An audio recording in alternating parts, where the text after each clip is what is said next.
Hello everybody, I'm going to present the first phase of my terrain project that is essentially done. So let's start with storage. I'm using this beanbag for storage, beanbags over here. It takes most of it well enough.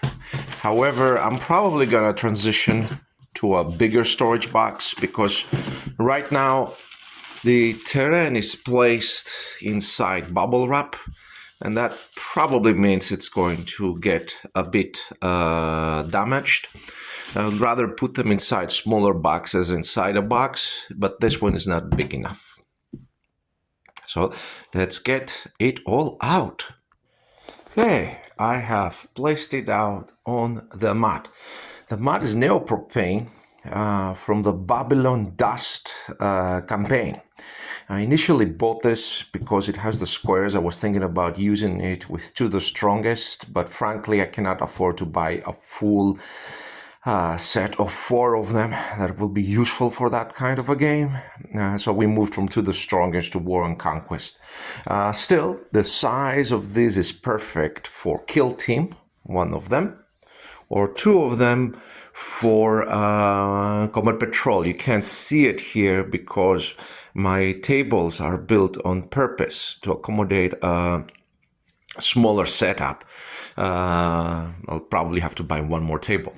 It's a pretty good quality mat. I'm actually quite happy with it. And yeah, when you're gonna play, you're not actually gonna notice the marks for the squares and everything, and they can be useful for various other rules and stuff like that. Now, the terrain I've been working on for about 3 years, ever since I came back to the United States of America. Initially, I built it for Kill Team, and there's more than enough of that to cover a Kill Team base. And then I expanded with the goal of covering a Combat Patrol area. Generally speaking, where I'm playing games that have shooting, I prefer dense terrain. Any of you who have done military service or veterans probably understand that, cover is life, and that's the case in games like 40K and so on. Now, all of this terrain is made up of scratch-built things, except from these bases. I added this later. These are actually hard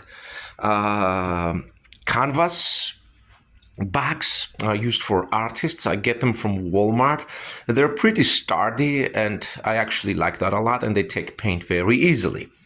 Most of the terrain items are made from boxes, cereal boxes over here, which of course sometimes leads to some issues of bending, especially these ones where I put decals. But most of them are pretty sturdy. This is actually a piece from a Marvel Comics toy, a robot. I bought a present to someone and it had it inside, so I just used it up.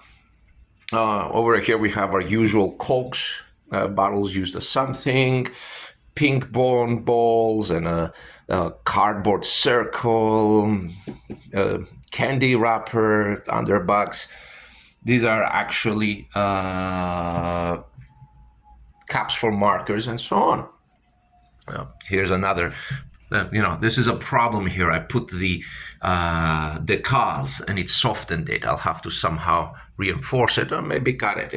If I was remaking this terrain from the start, I will have built it this way. What I did here is I built the terrain walls. The back is the cardboard from a box, usually the corner of a box because it stands already. And then from the front, I've put cork tiles. Okay, that creates a much more sturdy effect. Still, most of it will probably survive for a long time as long as it's taken care of and done carefully. The beans here are from aquarium pebbles. These are the same. I would actually have prepared smaller gray pieces. It actually took a lot of work to paint them, but I'm satisfied right now. Coffee, tea strainer over here and stuff like that.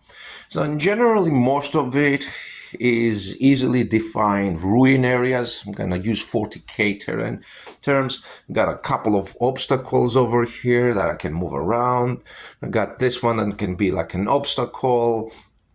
And then, I got two craters, but you could also, for example, see this terrain or this terrain instead of a ruin as a crater. So that's about it. It's about 3 years of work with materials everywhere. The only thing that was bought ready were these decals, which I got from Etsy. I'll put the link to where I got them from inside the description. And they're pretty awesome. So here, for example, I have to paint them over with probably matte sealer because they stand out pretty badly. I'm probably gonna add some more decals, but this is done. My next terrain plan is to essentially buy a big square industrial or spaceship set mat, which I will use to build up a factory add-on to this for incursion level games, or use it for essentially plain boarding actions. So that's it. I hope you enjoy it.